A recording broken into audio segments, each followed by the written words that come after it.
नमस्कार दोस्तों, आज की इस क्लास में हम डिस्कस करने वाले हैं ईवीएस के अनदर चैप्टर के बारे में जिसका नाम है वाटर यानी जल। इससे पहले हम डिस्कस कर चुके हैं फैमिली और रिलेशनशिप के बारे में। उसके बाद हमने जाना था फूड एंड न्यूट्रिशन के बाद हमने आवास के बारे में जाना था। ठीक है, सो ये चीज हम 3 चैप्टर ऑलरेडी डिस्कस कर चुके हैं। आज की क्लास में हम डिस्कस करने वाले हैं पानी के बारे में। जल ही जीवन है, ये हम सभी ने सुना है। सो हमारी पृथ्वी पे जल की वजह से ही जीवन संभव हो पाया है। सो हम अगर पृथ्वी की बात करते हैं तो पृथ्वी पे 2/3 भाग में पानी पाया जाता है। हम कह सकते हैं कि हमारी इस पृथ्वी के ऊपर अगर हम बात करें 70% भाग यानी 2/3 भाग पे क्या है, पानी है। ठीक है, सो यहाँ पे क्या है, पानी है। ठीक है, और इस 70% में से भी अगर हम बात करते हैं 97.2%, ठीक है, सो हमारे इस 70% में से 97.2% जो पानी है वो कहाँ पे है, हमारे समुद्रों में है, ओशंस के अंदर है। ठीक है, सो समुद्रों में है, ओशंस में 2.8%। ठीक है, सो समुद्रों के अंदर जो पानी है वो कैसा है, वो सलाइन वाटर है। ठीक है, सो पीने योग्य नहीं है। ये जो 2.8% पानी है ये कैसा है, फ्रेश वाटर है। ठीक है, सो ये कैसा है, फ्रेश वाटर है, पीने योग्य पानी है। ठीक है, सो यहाँ पे H2O हम पानी को बोलते हैं। ठीक है, सो 2.8% ही पीने योग्य पानी है, फ्रेश वाटर है। इसमें से भी अगर हम बात करते हैं 2.8% में से भी, तो यहाँ पे 2.15% कैसा पानी है, ये वो पानी है जो बर्फ के रूप में हमारे ग्लेशियर्स के अंदर जमा है। ठीक है, ये कौन सा पानी है, बर्फ के अंदर, ग्लेशियर्स के अंदर जमा हुआ पानी है। ठीक है, उसके अलावा हमारे पास जो ग्राउंड वाटर की बात करते हैं, जो हमारी भूतल में जो पानी है, ग्राउंड वाटर जो है वो कितना बचता है, केवल बहुत ही कम 0.62% पानी ही ग्राउंड वाटर के रूप में अवेलेबल है। इतना सा पॉइंट समझना है और इस ग्राफ को याद रखिएगा, यहां से क्वेश्चन बनने की संभावना होती है। तो सीधा कभी पूछ ले आपसे हमारी पृथ्वी पे कितना % जल है। ठीक है, सो अगर परसेंट पूछे तो ऑलमोस्ट 70% और 2/3 भाग हम कह सकते हैं पृथ्वी पे जल पाया जाता है। देखो जल के बिना, ठीक है, जल के बिना जो जीवन है वो संभव नहीं है। ठीक है, यही बात कही गई है कि हमारे जो डेली लाइफ है उसमें जल की इतनी ज्यादा इंपॉर्टेंस है। आप सोचिए कि अगर आपके घर में एक दिन पानी ना आए तो कितनी बड़ी समस्या होती है। अगर हम अपनी किचन से देखते हैं, खाना पकाने से लेके बाथरूम से लेके घर की साफ सफाई, हर जगह हमें पानी की जरूरत होती है। आज के समय पे बिना पानी के हम जीवन सोच ही नहीं सकते हैं। सो ये चीज याद रखिएगा। अच्छा, इसके बारे में डिस्कस करेंगे। एक और चीज, ऐसा कौन सा प्राणी है जो सबसे कम पानी का इस्तेमाल करता है। सो ऐसा कौन सा प्राणी है जो सबसे कम पानी का इस्तेमाल करता है, याद रखिएगा, कंगारू रैट। ठीक है, कंगारू रैट एक ऐसा प्राणी है जो अपनी एंटायर लाइफ के अंदर कभी पानी नहीं पीता है। ठीक है, कंगारू रैट जो है अपने जीवन में कभी पानी नहीं पीता है। तो ये एक एक्सेप्शन है, विवाद है। हम बात कर रहे हैं पानी की इंपॉर्टेंस की, बट हमारे जीवन की अगर हम बात करें, सुबह से लेके शाम यानी एक दिन 24 घंटे के अंदर अगर हमें पानी ना मिले तो हमारा पूरा जीवन अस्त व्यस्त हो जाएगा। वो एक दिन काटना बेहद मुश्किल हो जाएगा। इसीलिए जल जो है हमारे जीवन का महत्वपूर्ण भाग है। ठीक है, मैक्सिमम काम, ठीक है, कपड़े धोने से लेके, नहाने से लेके, खाना पकाने से लेके, ये सारे काम बिना पानी के असंभव है। इसीलिए हमारे जीवन में पानी का बहुत महत्व है। ना केवल हमारे जीवन में बल्कि जो पेड़ पौधे हैं उनको ग्रो करने में भी पानी की आवश्यकता है। जो लोग खेती बाड़ी करते हैं तो अपनी फसल की सिंचाई के लिए भी उनको पानी की आवश्यकता होती है। सो ये चीज याद रखिएगा। भारत के अंदर मैक्सिमम अगर हम बात करते हैं हमारी डेली लाइफ में, तो सभी की, केवल ना केवल भारत की, अगर पृथ्वी की बात करें तो यहाँ पे मानव जीवन संभव नहीं है बिना पानी के। ठीक है, उसके अलावा एक चीज याद रखिएगा, अगर हम भारत की ही बात करते हैं तो भारत के अंदर पानी का जो डिस्ट्रीब्यूशन है बहुत अलग अलग है। ठीक है, जैसे कहीं पे एकदम सूखा है, पानी की कमी है, और कई जगह ऐसी है जहां पे बाढ़ आ गई है, ज्यादा पानी है, ठीक है। सो अगर हम बात करते हैं नॉर्थ ईस्ट, जैसे हमने आवास वाले चैप्टर में पढ़ा था कि असम के अंदर कैसे घर बनाए जाते हैं, थोड़े से ऊपर घर बनाते हैं, 3 से 3.5 मीटर की ऊंचाई पे घर बनाए जाते हैं, ठीक है। क्यों बनाते हैं? क्योंकि वहां पे बहुत ज्यादा बारिश होती है, और बहुत ज्यादा बारिश होने की वजह से फ्लड आती है, यानी कि बाढ़ आ जाती है, जिसकी वजह से वहां पे रहना संभव नहीं है, तो बहुत ज्यादा पानी है। दूसरी बात हमने बात की थी एक तरफ राजस्थान की, राजस्थान के अंदर क्या है, बहुत कम बारिश होती है, सूखा पड़ता है, लोग कई कई कोस तक पैदल जाते हैं, देन वहां से पानी लेके आते हैं, ठीक है। सो ये दो अलग अलग जगह की हमने बात कर ली। सेम वे से भारत के अंदर, पूरे भारत की अगर हम बात करते हैं तो पूरे भारत के अंदर वाटर यानी पानी की अवेलेबिलिटी जो है वो वेरी करती है, चेंज होती है, ठीक है। सो यहाँ पे कहा गया कि हमारे देश में हर जगह अलग अलग प्रकार की जलवायु पाई जाती है, अलग अलग प्रकार का क्लाइमेट पाया जाता है, ठीक है। कहीं बारिश बहुत ज्यादा होती है, जैसे असम की हमने बात की, और कहीं बिल्कुल ही नहीं होती है। सो ये चीज याद रखिएगा, यहाँ पे पानी की अवेलेबिलिटी भी है जो है वो बहुत ज्यादा वेरी करती है, ठीक है। अगर हम बात करते हैं महाराष्ट्र के कुछ एरिया की, जहां पे स्पेशली अगर हम बात करते हैं किसानों की सिचुएशन, पिछले कुछ समय पे सूखे की वजह से जो किसान हैं उनकी हालत बेहद खराब है। दूसरी तरफ हमारे नॉर्थ ईस्ट के राज्य ऐसे हैं जहां पे कई बार क्या होता है कि एक्सेस ऑफ रेनफॉल होने की वजह से फसलें पूर्णतः बर्बाद हो जाती है। तो यहाँ पे एक उदाहरण लिया गया है, कर्नाटका का होलगुंडी गांव है, ठीक है। कर्नाटका का होलगुंडी गांव जो है, गांव में बारिश के दिनों में कुओं में पानी पाया जाता है, ठीक है। सो यहाँ पे कर्नाटका के अंदर क्या होता है, जब बारिश हो जाती है तब तो कुओं में पानी मिल जाता है, पर जब बारिश नहीं होती है, ठीक है, जब यहाँ पे बारिश नहीं होती है तो उस समय पे कुएं सूख जाते हैं और पानी जो है नहीं मिलता है इन कुओं के अंदर। तो मतलब कि ये जो गांव है ये किसके ऊपर निर्भर करता है, ये बरसात के ऊपर निर्भर करता है, बारिश के ऊपर निर्भर करता है। अगर आप करंट क्लास ज्वाइन करते हैं जो सुबह 8 बजे होती है, वहां पे आपने पढ़ा होगा कि अभी जो है कई सारी नदियों पे विवाद है हमारे सदर्न एरिया के अंदर। क्यों? क्योंकि सदर्न एरिया के अंदर जो नदियां हैं वो मैक्सिमम किसके ऊपर डिपेंड करती है, हमारी बारिश के ऊपर डिपेंड करती है। कहीं जब बारिश होती है, अच्छी बारिश होती है, तो नदियों में पानी बहुत एक्सेस अमाउंट में होता है, बट अगर बारिश ना हो तो वहां पे सूखे की सिचुएशन हो जाती है, जिससे राज्यों के बीच का जो विवाद है वो बहुत ज्यादा बढ़ जाता है, ठीक है। ये चीज याद रखिएगा। कई सारे रिवर वाटर डिस्प्यूट है, उनको सुलझाने के लिए कई सारे ट्रिब्यूनल भी बनाए गए हैं, जैसे कृष्णा नदी पे, कावेरी पे, पेन्नार नदी के ऊपर भी अभी जल विवाद के लिए अभी सुप्रीम कोर्ट ने कहा था एक ट्रिब्यूनल बनाने की जरूरत है, ठीक है। ये चीज हमें यहाँ से समझनी है। उसके बाद हम बात कर रहे थे, जैसे हमने राजस्थान की बात की थी, ठीक है। सो यहाँ पे एक बात कही है, यहाँ पे राजस्थान का ही उदाहरण लिया, जैसलमेर जिले का उदाहरण लिया। तो जैसलमेर में विशाल तालाबों में पानी एकत्रित किया जाता है। क्यों? क्योंकि यहाँ पे राजस्थान में क्या है, बारिश बहुत कम होती है। सो जब भी बारिश होती है तो उसको क्या करते हैं, उसको कंजर्व कर लेते हैं। कैसे? यहाँ पे बड़े बड़े तालाब बनाए जाते हैं, उन तालाबों के अंदर पानी जो है एकत्रित यहाँ पे किया जाता है, ठीक है। सो इससे पहले जो है एक जैसलमेर के राजा थे, ठीक है, जैसलमेर के राजा थे, राजा घड़ासी, ठीक है। इन्होंने लोगों की मदद करने के लिए यहाँ पे तालाब बनाए थे, और तालाब के किनारों पे क्या थे, तालाब के किनारों पे इन्होंने बागीचे बनवाए, कमरे बनाए, हॉल बनाए, जहां पे लोग समय समय पे इकट्ठे होके यहाँ पे जो है जश्न मनाया करते थे, यहाँ पे फंक्शंस ऑर्गेनाइज किए जाते थे इनके किनारों पे, ठीक है। सो यहाँ पे प्रॉपर वे से जो तालाब बनाए जाते थे, ठीक है। सो पहले मान लो एक तालाब बनाया, जब वो तालाब भर गया, उसमें पानी पूरा भर के ओवर होने लगा, तो वहां से पानी दूसरे तालाब में शिफ्ट हो गया, दूसरे से फिर जब दूसरा भर जाएगा तो तीसरे में, तीसरा भर जाएगा तो चौथे में, तो ऐसे करके यहाँ पे 9 तालाब का निर्माण हुआ था, ठीक है। किसका निर्माण हुआ था? 9 तालाब का निर्माण हुआ था, जिससे यहाँ पे पूरे वर्ष, ठीक है, सो यहाँ पे पूरे वर्ष जो है पानी जो है यूज किया जा सके, पानी की कमी ना हो, इसीलिए यहाँ पे इस प्रकार के तालाब का निर्माण किया गया है। तो पानी को कंजर्व करने के लिए भी यहाँ पे बावड़ी का भी निर्माण किया जाता है, आपने देखी होगी, इसको हम बावड़ी कहते हैं, ठीक है। साइडों में यहाँ पे सीढ़ियां बनी होती है और बीच में पानी होता है, ठीक है, इसको हम क्या कहते हैं, बावड़ी कहते हैं। कई बार सवाल पूछता है पानी को कंजर्व करने के लिए किसकी जरूरत होती है, लोग क्या करते हैं, जोहड़ का निर्माण करते हैं, ठीक है। जोहड़ क्या होता है, छोटे छोटे पोंड बना लेते हैं गाँव के अंदर, ठीक। उसके अलावा बावड़ी का निर्माण करते हैं। बावड़ी क्या होती है कि यहाँ पे देखो, आप देख रहे होंगे, सो यहाँ पे पानी है बीच में और साइड में क्या है, सीढ़ियां है, ठीक है।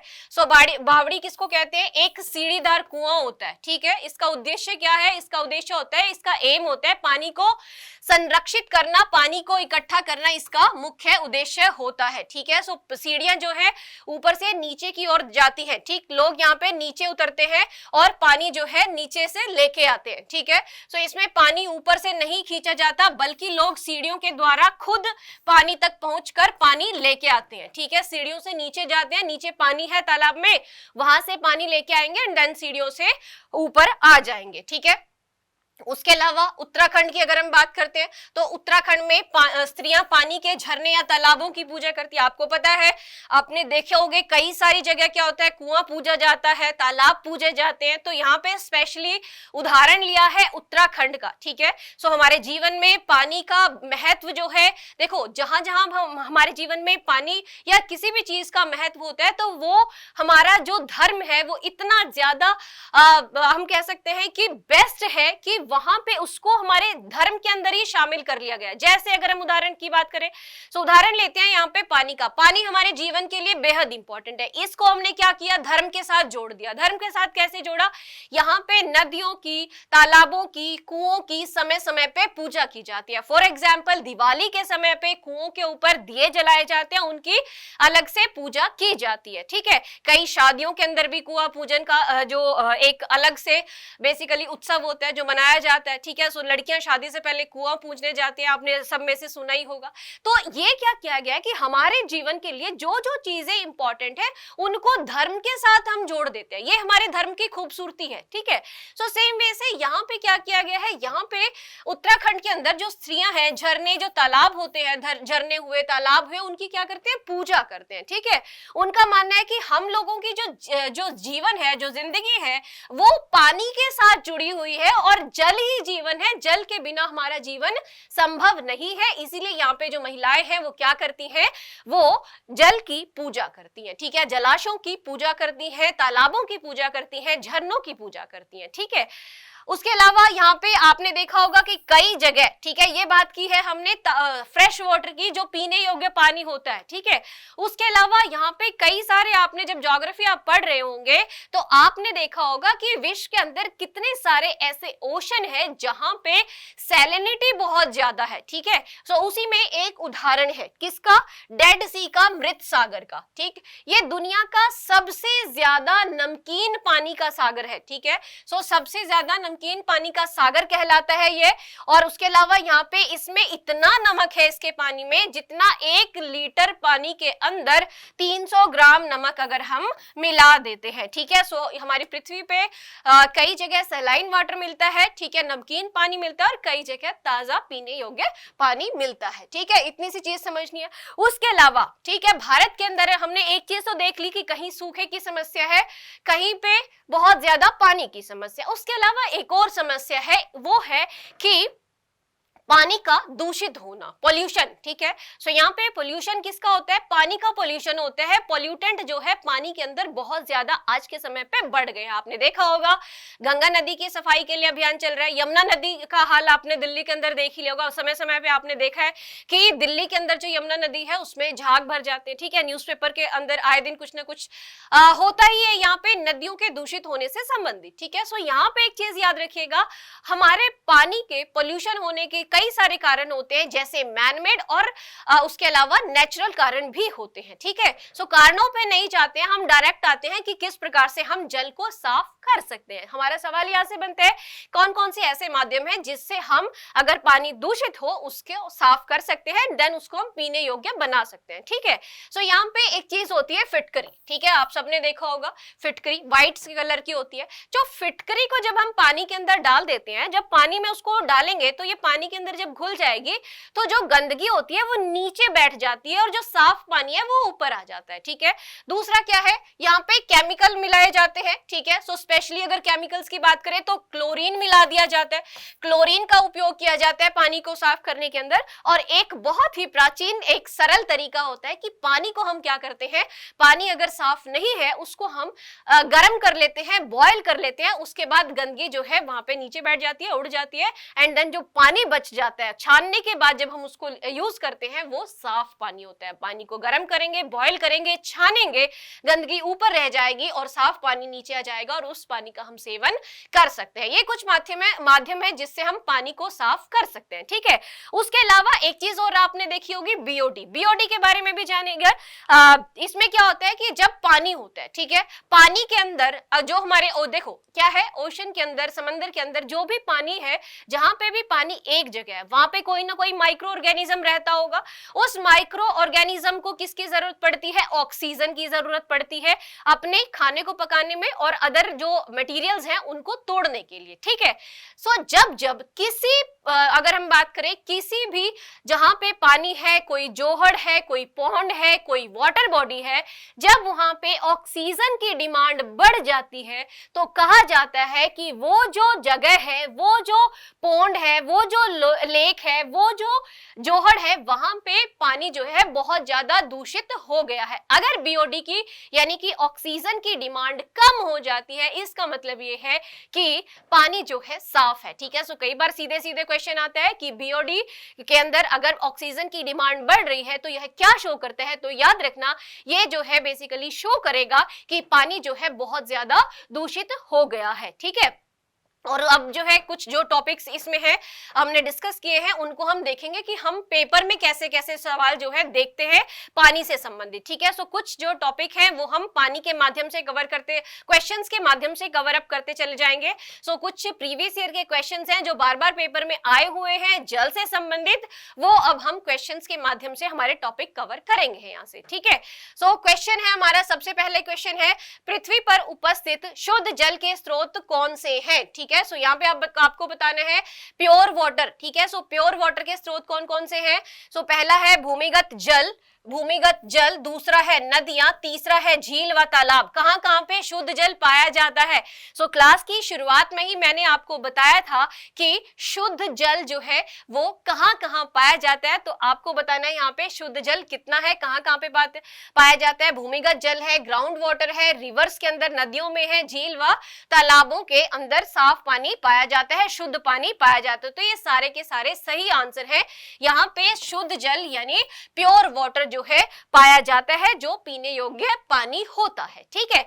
पृथ्वी पर कितना भाग जल है? क्वेश्चन ये है पृथ्वी पर कितना भाग जल है? 1/3, 2/3, 3/4 या फिर आधा भाग जो है जल है? तो एक बार फटाफट से बता दीजिए। क्लास की शुरुआत में मैंने आपको बताया था कि पृथ्वी के लगभग 70% भाग के ऊपर जल उपस्थित है, ठीक है। सो 70% यानी लगभग 70% भाग कितना आता है? 2/3 भाग पे, ठीक है। सो 2/3 भाग के ऊपर पृथ्वी के जल उपस्थित है, ठीक है। नेक्स्ट क्वेश्चन इज, निम्नलिखित में से कौन सा कथन सही है? सो आपको बताना है कि इनमें से कौन सा कथन जो है सही है। पहला कहता है जल वाष्प के रूप में वायुमंडल में पाया जाता है, ठीक है। सो यहाँ पे जल जो है जल वाष्प के रूप में वायुमंडल में पाया जाता है। दूसरा है यहाँ पे महासागरों का जल खारा व मीठा दोनों प्रकार का होता है। क्लास की शुरुआत वाला जो डायग्राम मैंने बनवाया था वो याद रखिएगा, ठीक है। सो क्वेश्चन देख लेते हैं। सो इनमें से कौन सी स्टेटमेंट करेक्ट है वो पहचानना है। पहला water is present in the atmosphere in the form of water vapour, ठीक है। सो ये स्टेटमेंट है। दूसरा ओशंस का जो पानी है वो साल्टी होता है, स्वीट होता है, ठीक है। सो यहाँ पे नमकीन और मीठा पानी दोनों होता है, ठीक है। सो याद रखिएगा यहाँ पे खारा, ठीक है, नमकीन या फिर मीठा पानी दोनों होते हैं ओशंस के अंदर। याद रखिए वो डायग्राम स्टार्टिंग में हमने बात की थी। अगला, द्रवित शुद्ध जल ध्रुवों पर पाया जाता है, मतलब liquid pure water is found at the poles पे पाया जाता है, ठीक है। सो चौथा पॉइंट है availability of the water is almost same everywhere, हर जगह पानी जो है एक समान पाया जाता है। सो स्टार्टिंग का पहला डायग्राम अगर याद होगा तो आप यहाँ पे सही आंसर जो है कर पाओगे। एक ही चीज कि हमारा जो वायुमंडल है, जो एटमॉस्फेयर है, उसमें पानी उपस्थित होता है किसके रूप में? वाटर वेपर के रूप में हमारे एटमॉस्फेयर के अंदर पानी उपस्थित होता है। अगला क्वेश्चन, जल की उपलब्धता से संबंधित निम्नलिखित में से कौन सा कथन सही है? ठीक है। सो यहाँ पे इस क्वेश्चन है which of the following statement is are correct regarding the availability of the water, ठीक है। पहली स्टेटमेंट है the availability of the water determines the number of animals in a particular area, ठीक है। कहीं पे कितना पानी पाया जाता है उसके आधार पे वहां की जनसंख्या, वहां पे पाए जाने वाले जंतुओं की संख्या जो है वो बताई जाती है। जल की उपलब्धता किसी क्षेत्र विशेष में जंतुओं की संख्या को निर्धारित करती है। ठीक है, सो यहाँ पे निर्धारित क्या, यहाँ पे बेसिक पॉइंट है, जल जो है बेसिक पॉइंट है। अगर जल की अवेलेबिलिटी अच्छी है तो वहां पे जंतुओं की संख्या भी ज्यादा होगी। ठीक है, सो दूसरा पॉइंट है यहाँ पे जल की उपलब्धता जीवन की विविधता को भी निर्धारित करती है। ठीक है, the availability of the water also determines the diversity of the life. ठीक है, सो डाइवर्सिटी ऑफ द लाइफ को भी डिटरमाइन यह करती है। ठीक है, ये दोनों पॉइंट है और अभी आपको आंसर करना है सही स्टेटमेंट कौन सी है। दोनों ही स्टेटमेंट यहाँ पे सही है। ठीक है, सो यहाँ पे आपने सुना होगा जब आप हिस्ट्री पढ़ते हैं, इंडस वैली सिविलाइजेशन की अगर हम बात करते हैं, पुरानी सभ्यताओं की हम बात करते हैं, तो जहां जहां पे नदियां बहती हैं वहां वहां पे सभ्यताएं देखी गई हैं, जिसका उदाहरण है एक महान सभ्यता जिसको हम कहते हैं इंडस वैली सिविलाइजेशन। ठीक है, सो इंडस नदी के किनारे पे यहाँ पे बेसिकली हमारी जीवन की शुरुआत हुई थी। यहाँ पे एक प्रॉपर सिविलाइजेशन शुरू हुआ था इंडस वैली के किनारे पे। ठीक है, सो ये चीज याद रखिएगा। और उसके अलावा बहुत सारी चीजें हम देखते हैं कि राजस्थान का आज के समय पे भी उदाहरण जहां पे पानी की उपलब्धता बहुत कम है। ठीक है, सो एक्सट्रीम वेस्टर्न मोस्ट पार्ट की अगर हम बात करते हैं तो वहां पे जनसंख्या का घनत्व बहुत कम है। अगर हम पूरे भारत की बात करते हैं, हमारे नॉर्थर्न इंडिया के अंदर हर चीज की अवेलेबिलिटी है प्रॉपर वे से। अगर हम बात करें प्लेन एरिया है, पानी की अवेलेबिलिटी अच्छी है, तो वहां पे जनसंख्या भी अधिक है। तो ये चीज यहाँ पे दोनों ही पॉइंट हमारे सही हो जाते हैं। अगला क्वेश्चन है, निम्नलिखित में से कौन सा कथन सही है, सही करेक्ट स्टेटमेंट पहचाननी है। जल का सर्वाधिक घनत्व कितना होता है? 4 डिग्री। ठीक है, सो 4 डिग्री सेल्सियस जो है सर्वाधिक घनत्व होता है, मैक्सिमम डेंसिटी होता है। दूसरा फ्रीजिंग पॉइंट क्या होता है? ठीक है, हिमनांक क्या होता है? 0 डिग्री होता है। ठीक है, सो 100 डिग्री होता है। ठीक है, सो अगला है जल का क्वथनांक यानी कि बॉइलिंग वाटर। ठीक है, सो बॉइलिंग पॉइंट क्या है वाटर का? वो है 0 डिग्री। क्या ये स्टेटमेंट सही है? तीसरा कहता है कि chemical formula of water is HO2। ठीक है, सो ये मैंने क्लास की शुरुआत में ही लिखा था कि केमिकल फॉर्मूला क्या होता है पानी का। एक बार फटाक से इसमें से बता दीजिएगा कि सही स्टेटमेंट क्या है। सही आंसर है हमारा कि पानी की जो मैक्सिमम डेंसिटी होती है वो है 4 डिग्री। ठीक है, सो 4 डिग्री सेल्सियस जो है मैक्सिमम डेंसिटी होती है। उसके अलावा यहाँ पे पहला फ्रीजिंग पॉइंट जो है वो कितना होता है? 0 डिग्री सेल्सियस होता है। और बॉइलिंग पॉइंट कितना होता है? 100 डिग्री सेल्सियस है। ये उल्टा यहाँ पे लिख दिया है। और पानी का फॉर्मूला क्या होता है? वाटर का फॉर्मूला होता है H2O। ठीक है, ये चीज याद रखिए। अगला क्वेश्चन है, निम्नलिखित कथनों पर विचार कीजिए। ठीक, आपको इनमें से सही स्टेटमेंट चुनना है और फिर आंसर करना है। पहली स्टेटमेंट क्या है? पहली स्टेटमेंट है कि जल किसी भी तापमान पर वाष्पीकृत हो जाता है। किसी भी टेम्परेचर पे यहाँ पे पानी जो है वेपोराइज हो जाएगा। ठीक है, दूसरी स्टेटमेंट क्या कहती है? जल सिर्फ क्वथनांक बिंदु पर ही वाष्पीकृत होता है। ठीक है, दूसरा पॉइंट कहता है कि पानी जो है सिर्फ और सिर्फ बॉइलिंग पॉइंट पे जब पहुंचेगा, बॉइलिंग पॉइंट कितना है? 100 डिग्री सेल्सियस। जब ये 100 डिग्री सेल्सियस पानी का टेम्परेचर पहुंचेगा तभी वेपोराइज होगा, तभी वहां पे वेपर बनेंगे। तीसरा कहता है कि जल का क्वथनांक बिंदु 100 डिग्री सेल्सियस होता है। ठीक है, सो यहाँ पे बॉइलिंग पॉइंट पानी का कितना होता है? 100 डिग्री सेल्सियस होता है। ठीक है, ये चीज याद रखिएगा। सो आपको इनमें से करेक्ट स्टेटमेंट पहचाननी है। ठीक है, सो यहाँ पे सीधा सीधा कि किसी भी तापमान पे, ठीक है, जल की बात हो रही है, बर्फ की बात नहीं हो रही है। पानी जब तक जल है वो किसी भी समय पे रहेगा, वो वाष्पीकृत होता रहेगा। ये स्टेटमेंट सही है।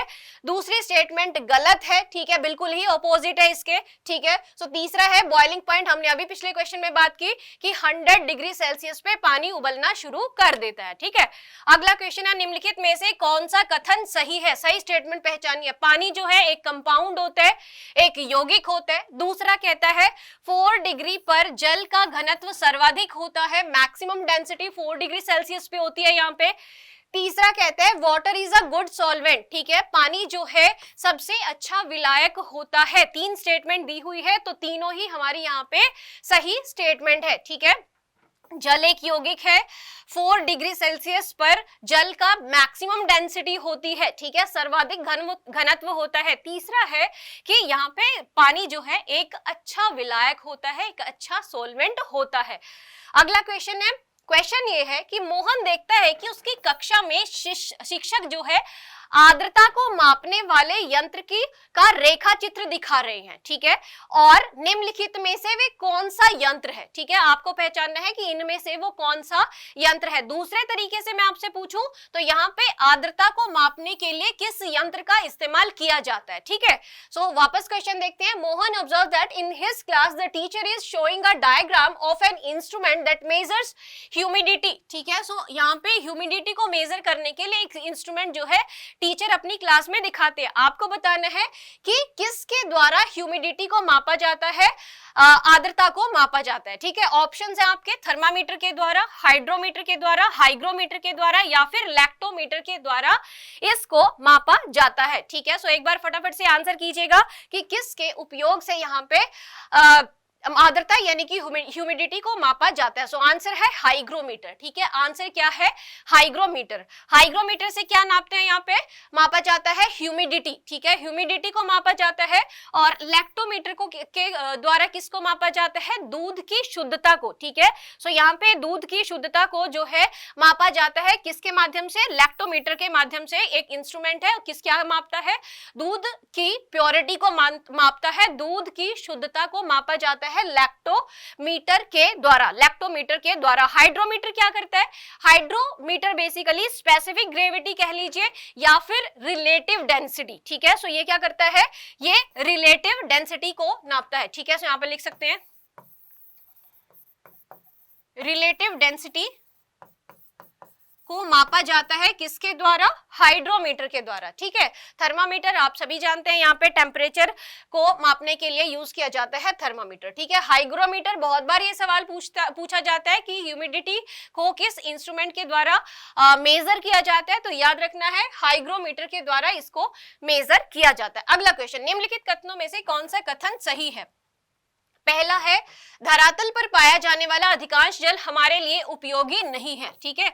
डायग्राम, स्टार्टिंग का सबसे पहला डायग्राम याद रखना।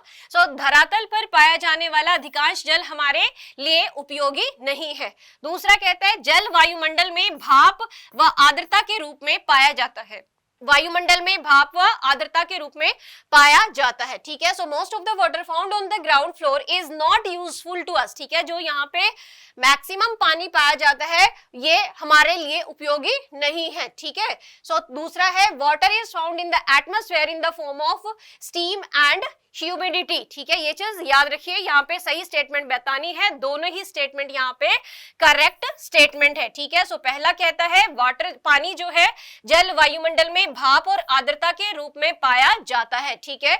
और दूसरा हमने देख लिया कि धरातल पे जो मैक्सिमम पानी है वो हमारे लिए उपयोगी नहीं है। अगला क्वेश्चन, पृथ्वी पर उपस्थित समस्त जल स्रोतों में जल का कितना प्रतिशत जल हमारे लिए अनुपयोगी है, जो यूजफुल नहीं है।